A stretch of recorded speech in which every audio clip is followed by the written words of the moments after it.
안녕하십니까. 이화의 한영 세무부문 정훈석입니다. 글로벌 최저한세 관련된 내용을 시작하도록 하겠습니다. 작년 이맘때 이 법이 아직 기획재정부에서 제정이 되지 않았다라는 부분을 기억하실 겁니다. 네, 실제로 작년 12월 23일 날 본회의를 통과하면서 본법은 제정이 됐고요. 아직 시행령은 제정이 되지 않은 상태입니다만은 OECD에서 현재 모델 규정이 이미 2년 전에 나와 있는 상태이고 포괄 이행 체계에서 우리나라가 포함되어 있는 140개국 포괄 이행 체계에서 이 글로벌 최저 한세에 관한 본법, 시행령, 시행규칙 모두를 OECD 모델 규정에 따라서 제정하도록 이미 합의가 이루어져 있기 때문에 아직 시행령이 제정이 되진 않았지만 실제로 시행령의 내용은 OECD 모델 규정에 다 나와 있다고 보시면 될 것 같습니다. 실제 이 시행령은 2023년 연내에 제정이 될 예정으로 있고요. 원래는 본법이 제정된 이후에 수개월 이내에 빠르게 시행령이 개정이 되어야 하지만 아직 여러 가지 논점들이 남아있고 해결돼야 될 부분이 있기 때문에 시행령이 제정된 이후 시점은 현재 2023년 연내라고만 정부에서는 밝히고 있습니다. 그럼 구체적으로 글로벌 최저한세에 관한 내용 그리고 간략하게나마 이제 필라 1에 대한 내용도 다뤄보도록 하겠습니다.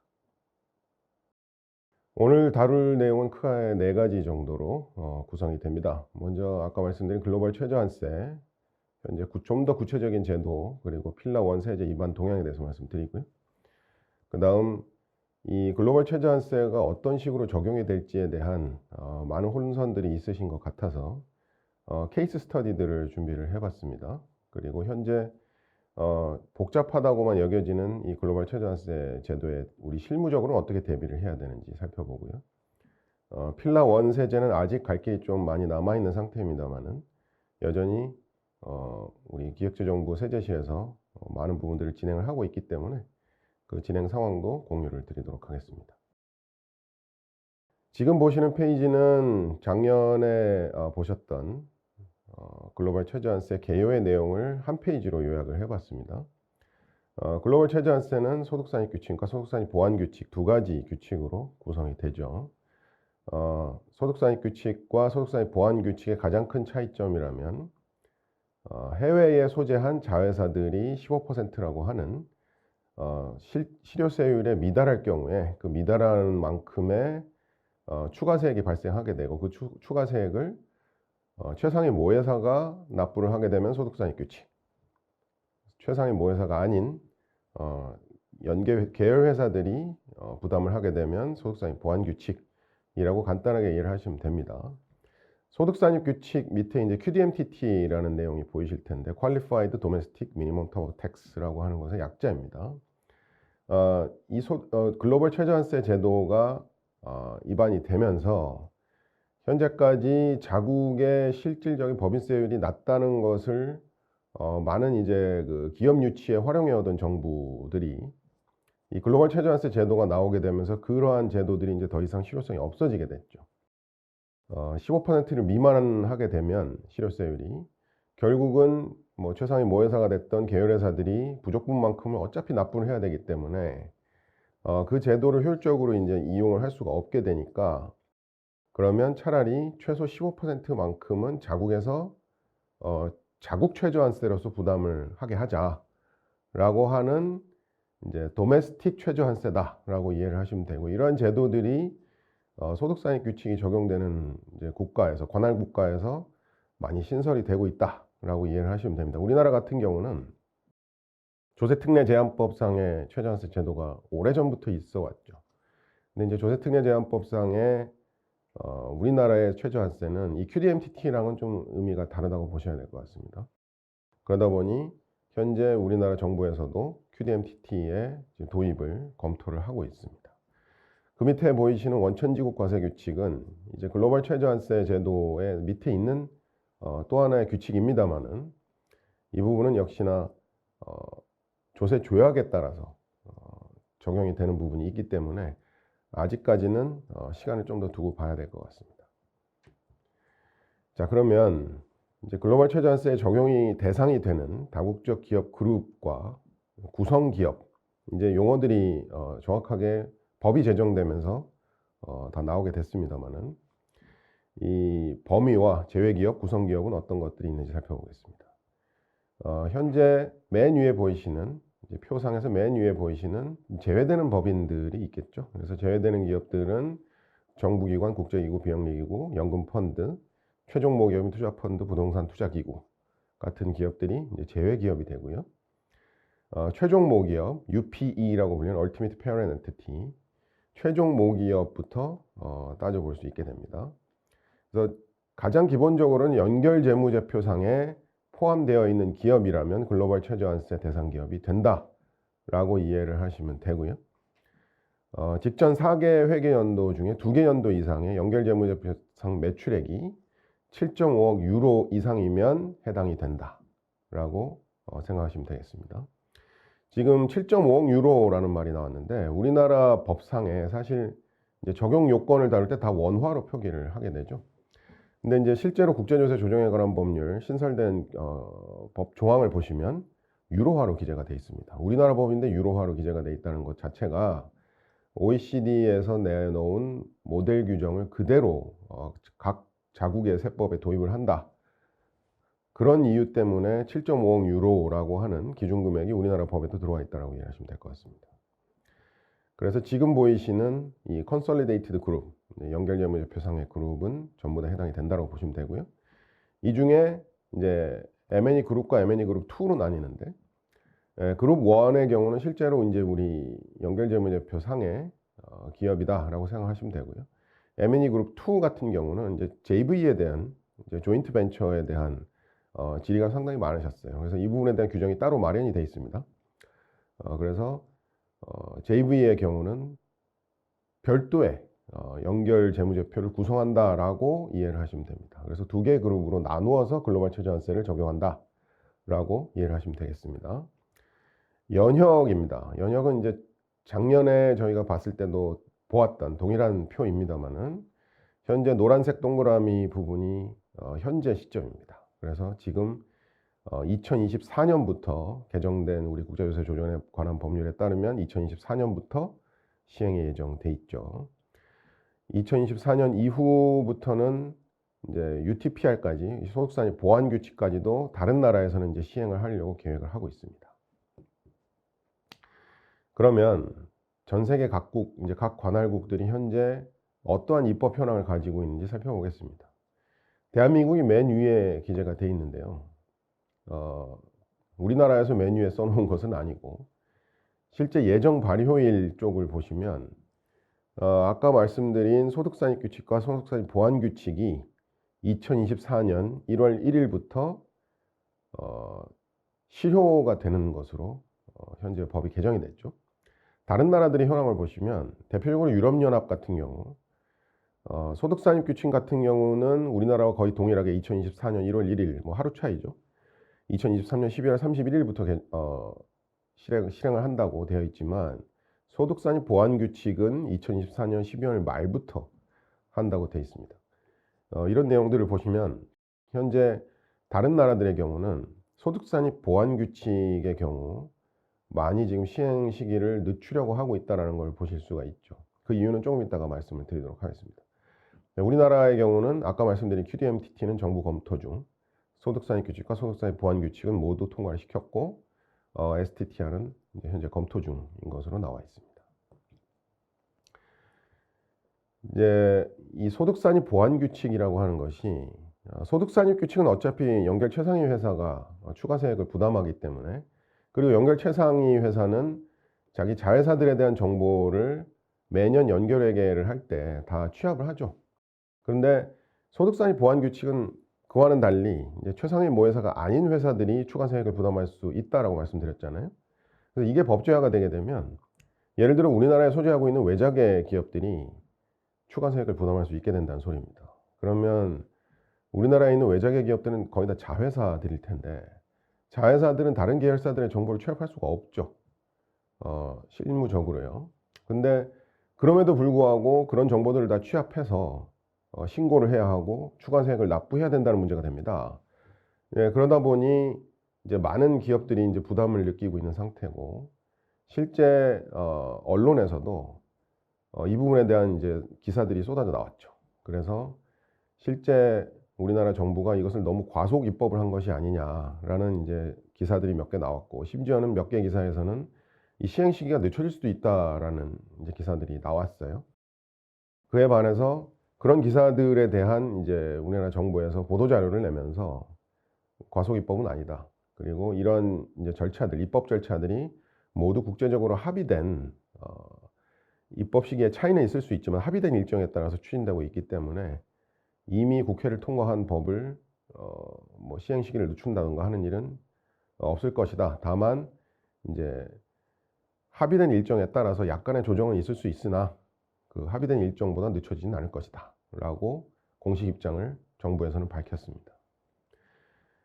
또 하나의 문제는 이제 이 글로벌 최저한세가 실제로 우리나라 국회 본회의를 통과하면서 이연법인세 회계가 문제가 됐습니다. 법인세 회계 같은 경우는 법이 제정되는 즉시 해당 회계연도 말에 관련된 이연법인세 자산부채를 잡도록 돼 있죠. 근데 이 글로벌 최저한세의 경우는 구체적인 그런 시행 내용들이 다 시행령으로 지금 이관이 돼 있다고 말씀드렸잖아요. 근데 아직 시행령이 안 나왔어요.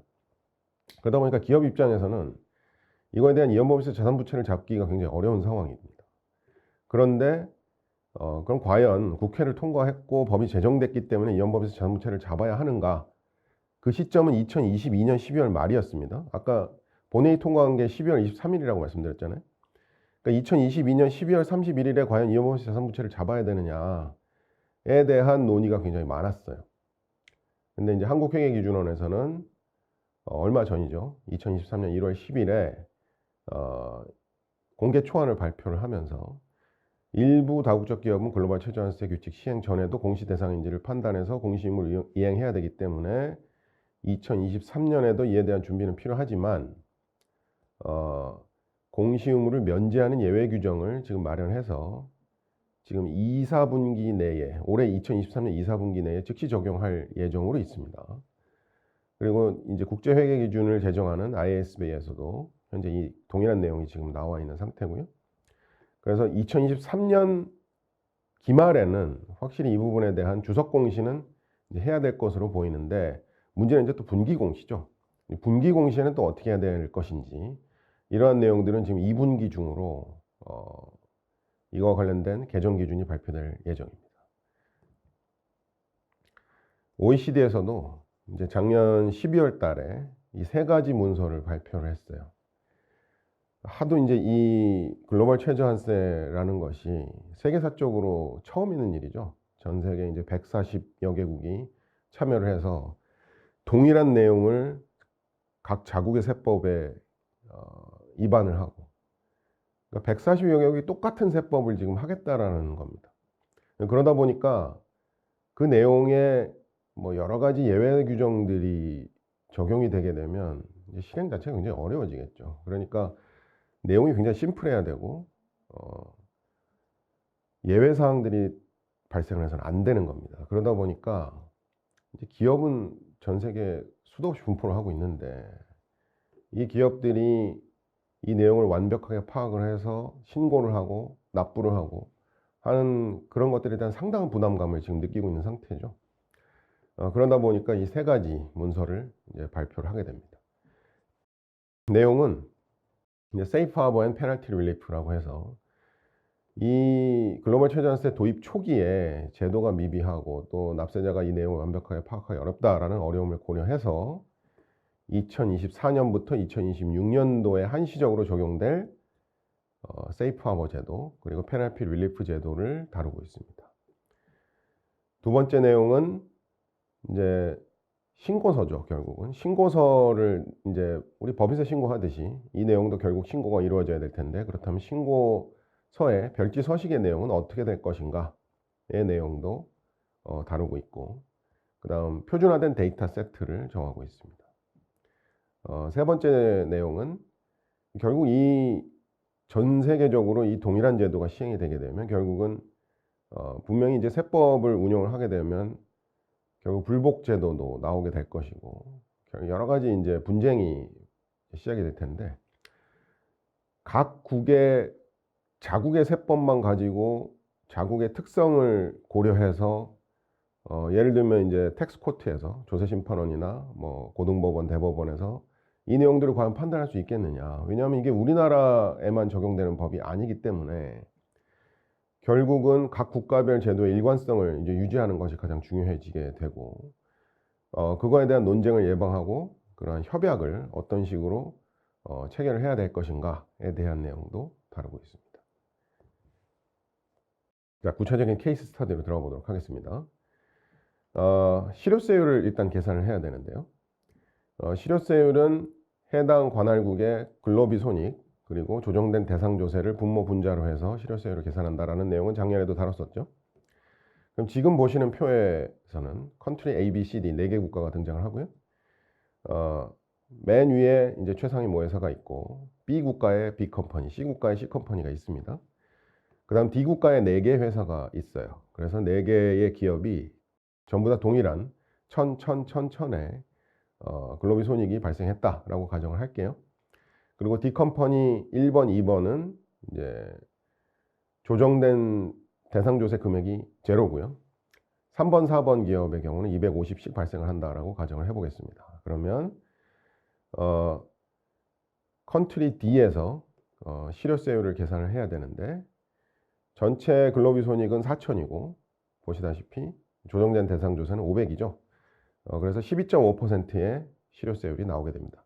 여기서 중요한 것은 기업별로 실효세율을 계산하는 것이 아니라 관할 국가별로 계산을 한다는 거죠.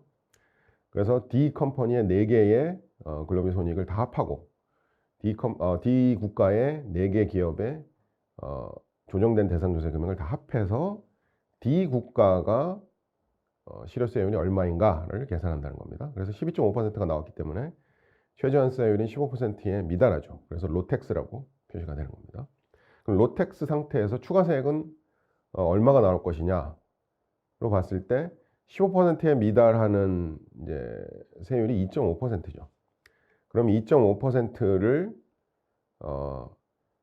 1000에다가 이제 곱하게 되면 25만큼의 추가세액이 나오게 됩니다. 1000이라고 하는 이제 근로비 손익은 D 컴퍼니 1, 2, 3, 4가 모두 같았기 때문에 다 25씩 이제 발생을 하게 된다라는 거고요. 이 25씩 배분이 된 근거는 1000이라고 하는 근로비 손익에 따라서 배분을 한 결과입니다. 다 동일한 1000이었기 때문에 100이라고 하는 추가세액은 25씩 배분이 됐다라고 보시면 될 것 같아요. 자, 그러면 이제 A, B, C, D 국가에서 A 국가, 최상위 모회사가 소재하고 있는 A 국가에서 소득산입 규칙이 법안이 실행이 된다라고 가정을 해보겠습니다. 그러면 아까 보셨던 이제 D 컴퍼니 1, 2, 3, 4에서 발생한 이 100이라고 하는 추가세액이 어디로 어느 회사가 이제 부담을 하게 될 것이냐를 보면 A 국가가 소득산입 규칙이 법안 위반이 됐기 때문에 최상위 모회사인 A 국가가 이 100이라고 하는 탑업 텍스를 모두 부담하게 되는 결과가 됩니다. 두 번째 사례는 이제 A 국가에서는 아직 이게 법안으로 들어오지 않았어요. 그리고 B, C 국가에서는 현재 법안이 들어온 상태입니다. 그러면 최상위 모회사가 소재한 A 국가에서 원래 최상위 모회사가 다 부담을 해야 되는데 지금 최상위 모회사가 부담을 못하게 됐죠. 지금 법안이 없기 때문에. 그 나라에서 이제 법 통과가 안 된 거예요, 아직. 이럴 경우에는 각각 자기의 자회사를 가지고 있는 B와 C 회사가 부담을 하게 된다는 겁니다. 역시 이건 역시도 B 회사와 C 회사는 D 1, 2, 3, 4 회사의 모회사이기 때문에 소득산입 규칙이 적용되는 겁니다. 조금 더 상황이 복잡해졌어요. 이번 사례에서는. 자, ABCD 국가인데요. A 국가에서는 법안이 통과가 됐고 통과 안 됐고 B 국가에서는 통과가 됐고 C 국가는 또 아직 안 됐어요. 그리고 C 국가 밑에 E라는 회사가 등장을 하게 되는데 이 E 회사가 소재하고 있는 E 국가에서는 또 법안이 통과가 됐습니다. 자, 이런 상황이면 어떻게 되느냐면 B 컴퍼니의 경우는 25, 25를 추가세액을 부담을 하게 된다는 건 알겠는데 이제 C 컴퍼니가 소재한 C 국가에서는 지금 아직 법안이 통과가 안 됐죠. 그래서 이런 경우에는 E 컴퍼니로 이 추가세액 부담이 넘어가게 됩니다. 그러면 이 컴퍼니는 지금 D 컴퍼니와 자매회사의 관계에 있기 때문에 이 25, 25를 다 가져오지 않아요. 결국은 D 컴퍼니 3, 4가 갖고 있는 이제 50이라고 하는 추가세액을 B 컴퍼니와 E 컴퍼니가 나누어서 부담을 하게 됩니다. 나누는 산식은 지금 오른쪽에 나와 있는데, 이 나누는 기준이 관할국가의 종업원수 그리고 관할국가의 유형자산 기준으로 나누게 됩니다. 그래서 결과적으로 10과 40만큼 나누게 되고, 그 결과 B 컴퍼니는 50만큼 부담하고 플러스 10만큼을 더 부담하게 되고요. E 컴퍼니는 40만큼을 부담하게 된다라는 사례입니다.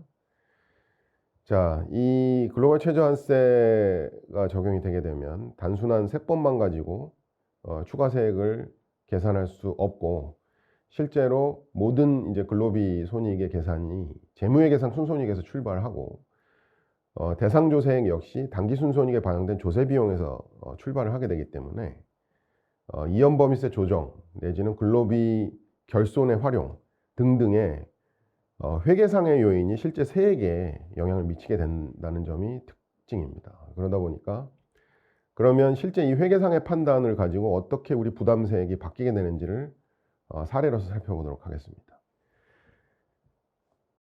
지금 보시는 이제 사례가 위에 보이시는 게 재무회계상 손익이고요. 그 밑에 보이시는 게 근로비제도상의 손익입니다.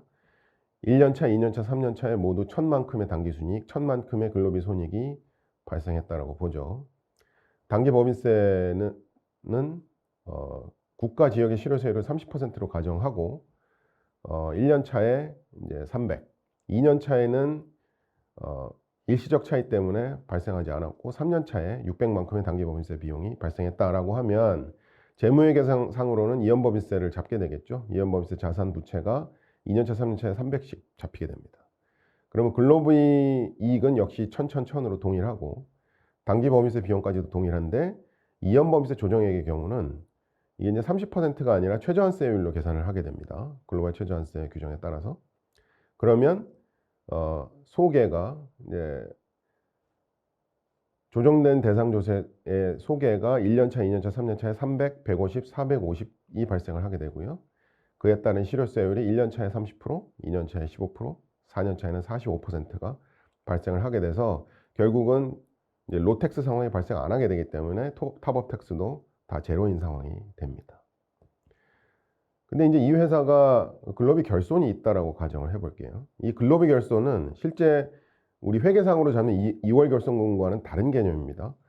또 하나의 글로벌 최저한세상의 근로비 손익을 계산하는 거기 때문에 그 근로비 손익상의 근로비 결손이 있다라고 가정을 하는 겁니다. 그럼 그 결손금 활용할 수 있죠. 그래서 이연법인세 조정을 잡지 않고 다 근로비 결손을 선택했다라고 가정을 할게요. 그러면 아까 봤던 사례와는 다르게 아까는 이제 이연법인세 조정액이 150, 150씩 잡혔었죠. 플러스 150, 마이너스 150씩 잡혔었는데 근로비 결손을 선택하게 되면 이연법인세 조정액이 없게 되죠. 그러면 2년 차에 실효세율이 0%가 돼서 탑업 텍스가 발생할 수 있게 된다는 겁니다. 그래서 근로비 결손을 선택하느냐 하지 않느냐에 따라서도 실제로 탑업 텍스 금액 자체가 바뀔 수 있다는 사례를 지금 확인하셨습니다. 자, 마지막으로 실무적으로 어떻게 대비를 해야 되느냐. 먼저 그럼 탑업 텍스가 발생할 가능성이 있는 관할 국가를 파악을 하셔야겠죠. 그래서 현지의 세법상 법정 세율 자체가 낮은 국가가 있을 수 있고요. 예를 들면 헝가리 같은 국가입니다. 그리고 싱가포르 같은 경우도 명목법인세율은 17%지만 이제 실제 여러 가지 기본 공제를 감하고 나면 15.6%가 나오기 때문에 굉장히 좀 15%에 근접한 세율이 나오게 되겠죠. 그런 국가나 지역들을 먼저 파악을 하시고요. 그리고 현지 세법상 대규모 세액공제라든가 특혜세제를 적용받는 경우가 있어요. 이제 그런 경우에도 글로벌 최저한세 적용 대상이 되겠죠. 탑업 텍스가 발생할 수 있다는 얘기입니다. 그리고 현지 세법상 과세소득이 이제 근로비 소득 범위보다 작은 국가나 지역들이 있을 수 있죠. 이런 가장 큰 세 가지 파라미터를 활용을 하셔서 일단은 파악을 하셔야겠죠. 그 다음 세 가지 정도의 이제 파악하실 내용들이 있다라고 저희가 이제 제안을 드리는데, 먼저 구성기업을 확인을 하셔야 됩니다. 연결재무제표상에 물론 들어가 있는 기업도 구성기업이 되지만 이 법인뿐 아니라 고정사업장까지도 파악을 하셔야 되기 때문에 계산에 앞서서 각 구성기업의 상세한 속성들을 전부 파악을 하셔야 되고요. 그 다음 각 구성기업에 대한 상세한 세무정보, 회계정보까지도 파악을 하셔야 됩니다. 아까 사례에서 보셨듯이 이연법인세를 어떻게 활용하느냐, 그리고 근로비 결손을 어떻게 활용하느냐에 따라서 실제 타법택스 부담 금액이 달라지기 때문에 파악을 하셔야 된다는 거고요. 고정사업장이나 우리 투가기업, 실제 파트너십 같은 이제 그 기업이 세액을 부담하는 게 아니라 그 기업에서 지분을 갖고 있는 파트너들이 세액을 부담하는 트랜스페어런트 엔티티가 있겠죠. 그리고 CFC 세제가 적용되고 있는 경우에도 추가의 조정이 들어가게 되기 때문에 이런 내용들을 다 파악을 해 놓으셔야 된다는 얘기고요. 각 국가나 지역에서 근로비 제도의 시행 상황도 그 나라에서 현재 이 세법이 통과가 됐느냐, 국회 통과를 했느냐 등등의 내용도 파악을 하셔야 됩니다. 신고 프로세스는 STTR은 아직 도입이 안 됐기 때문에 논외로 치더라도, 그리고 필라1도 마찬가지고, 그러나 CFC는 어차피 지금 하고 계실 거고요. CFC 제도 말고 이제 근로비 제도가 이제 추가로 들어왔기 때문에 신고 프로세스가 추가로 발생하게 된다라는 거죠. 대상 사업연도 종료 후 최초 연도에는 18개월 이후에 신고하라고 돼 있는데 그 이후부터는 종료 후에 15개월 이내에 신고를 해야 되기 때문에 신고 프로세스를 신규로 이제 업무 중에 프로세스로 수립을 하셔야 된다는 얘기입니다.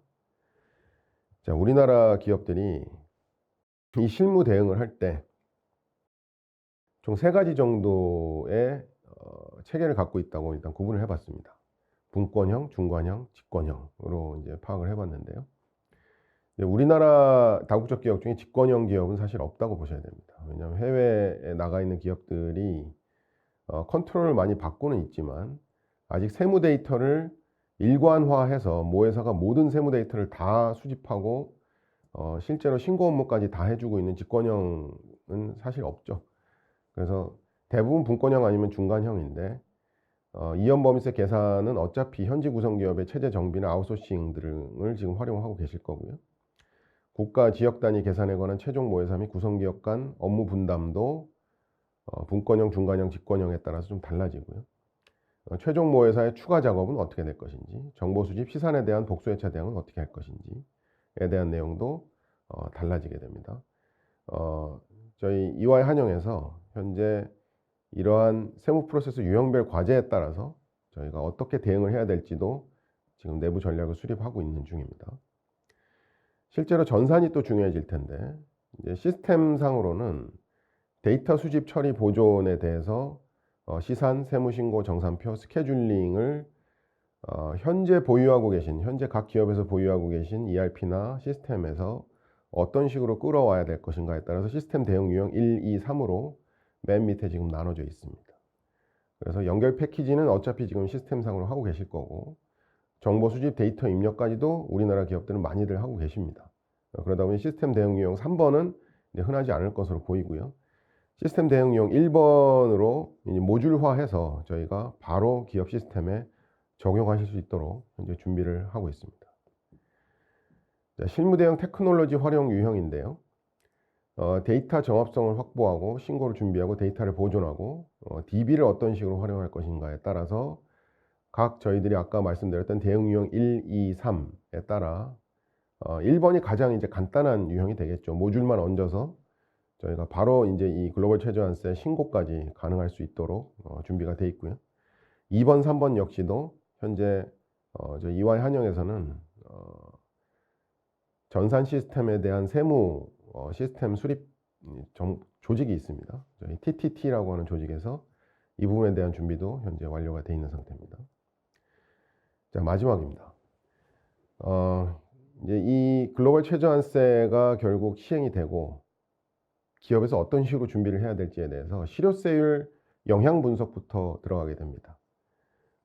실효세율이 이제 각 관할 국가에서 어느 정도가 나올 것이고 어디에서 빨간불이 들어올지를 파악을 하셔서 조세 운영 모델을 검토를 하고요. 마지막으로는 이제 시스템 구축까지 저희가 이제 토탈 패키지를 구성을 해놨고요. 어떤 식으로 대응을 해야 될지 영향평가 보고서의 접근 방식을 말씀을 드리겠습니다. 먼저 정보 수집을 하고요.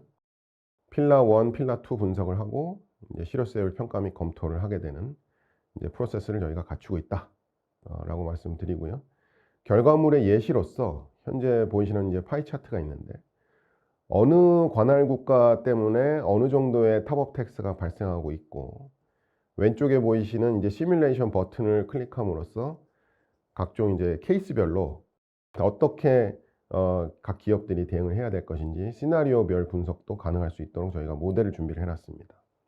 그래서 저희는 이걸 EY 필라 2 모델링 툴이라고 이제 말을 하고 있고요. 이 모델링 툴을 통해서 각 기업에서 어떤 식으로 현황이 어떻게 될 것인지를 예측하고 파악해 볼 수 있는 이제 툴이라고 볼 수 있습니다. 자, 필라 1을 마지막으로 살짝 이제 말씀을 드리고 마치도록 하겠습니다. 현재 이제 필라 1은 이제 아까 보셨던 글로벌 최저환세와는 별도의 이제 소득 재분배에 대한 내용인데요. 디지털세 어마운트 B에 대한 의견 청취가 이제 1월 28일에 있었고요. 어마운트 B는 결국 이제 이전가격 세제 저역량 관할국 소재 기업이나 과세 당국의 행정 편의를 위해서 도입을 하겠다는 겁니다.